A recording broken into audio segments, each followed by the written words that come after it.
यही जब विचार करोगे तो आपको एक रास्ता मिलेगा जिसका नाम अध्यात्म है कि आखिरकार क्या है, कब तक जिएंगे। रोज की शाम हमारी आयु को तो नष्ट कर रही। अब जो कल की शाम गई, जितने मिनट जितने सेकंड हमारी आयु में थे माइनस हो गए, अब आज फिर माइनस शुरू है।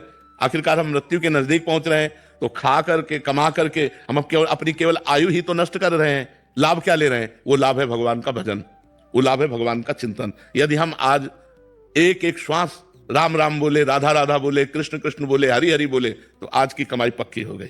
अब ये त्रिभुवन में कभी नष्ट होने वाली नहीं, त्रिकाल में कभी नष्ट होने वाली नहीं। भगवान के नाम के प्रभाव से हमारी दुर्गति रुकेगी और हमारी सदगति हो।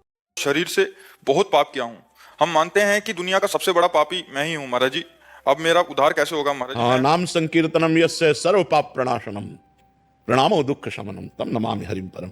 भगवान को दंडवत करो, 108 दंडवत रोज नियम से भगवान की करो, शरीर स्वस्थ है। और खूब नाम कीर्तन करो, नाम जप करो। आप क्या दूसरों को पवित्र करने वाले बन जाएंगे, आप स्वयं पवित्र हो जाएंगे। सतरति सतरति सलोकाम तारयति मम भक्ति युक्तो भुवनम पुनाद। अरे डरो मत, आज से पाप का नियम लो कि मैं पाप नहीं करूंगा। अब लो नसानी यमना नसइयों, और डट के नाम कीर्तन, भगवान को दंडवत नाम जप, भगवान की लीला कथा सुनो, सब का भस्म हो जाएगा। कुछ ये बाहरी बातें दिखाने की नहीं है। अंतःकरण को यदि आनंदमय करना है तो भगवान का सतत नाम जब चिंतन करना है। व्यर्थ चिंतन से ही हमारी दुर्गति होती है। व्यर्थ चिंतन ही हमें नकारात्मक सोच में ले जाता है, वही हमें डिप्रेशन में पहुंचाता है। भगवान का इतना मंगलमय नाम है, हमें व्यर्थ चिंतन क्यों करना? जो कर्तव्य कर्म है उन कर्मों को करो, और मधुरमय भगवान राम कृष्ण हरि जो नाम प्रिय लगे राधा, वो बार बार नाम जप करो। गंदे आचरण छोड़ो, कोई व्यसन मत करो, अभी आनंद में जीवन हो जाएगा। अब मुर्गा मुर्गी खाए, शराब पिए, पराई माता बहनों से व्यभिचार करें, गंदा चिंतन करें तो दुर्गति नहीं होगी और क्या। महाराज जी, मैं पिछले कुछ वर्षों से ओवर थिंकिंग से बहुत परेशान हूँ।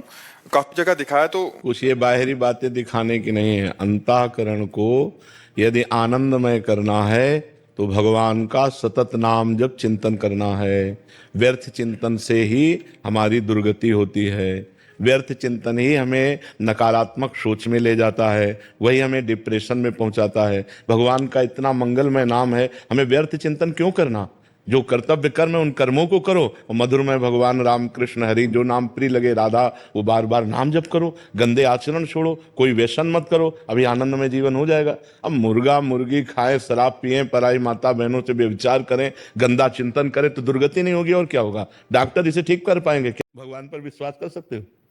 आप भगवान पर विश्वास कर सकते हो? बस भगवान पर करो, भगवान तुम्हारी रक्षा करेगा। कोई तुम्हारे साथ अविश्वास भी करेगा तो तुम्हें किसी भी तरह पतित नहीं कर पाएगा। भगवान पर विश्वास करो। हम बच्चापन से निकले थे 13 वर्ष की अवस्था से, और भगवान पे विश्वास किया तो सीम की चाप सके को उतासु, बड़ रखवार रमापति जासु, और पूरा जीवन परमानंद में भगवान की शरण में व्यतीत। संसार इतना स्वार्थी है, इतना स्वार्थी, मलिन स्वार्थ है कि आप गर्दन उतार के दे दो तो भी वो एहसान मानने वाला नहीं, तो भी ये नहीं मानेगा कि धन्य है इसने हमारे प्रति जीवन दे दिया। बड़ा विचित्र संसार है। तो अपने को क्या करना है? संसार को नहीं देखना, अपने को देखना है कि हमने इसके साथ हित किया, अब इसका फल भगवान मुझे देंगे। इसीलिए हमने कहा भगवान पर विश्वास करो कि हमने जो तुम्हारे साथ हित किया वो भगवान देख रहे हैं, और तुम जो हमारे साथ बुरा करना उसको भी भगवान देख रहे हैं। जब भगवान उसका फल देंगे तो तुम्हें भोगना पड़ेगा। हम तो भगवान के साक्षी मान करके भगवान को, और अच्छे ही कर्म करें, बुरे कर्म ना करें। हमारे साथ जो बुरा करना चाहता है हम भगवान की शरण में, तो उसे भगवान देख लेंगे, उससे संभाल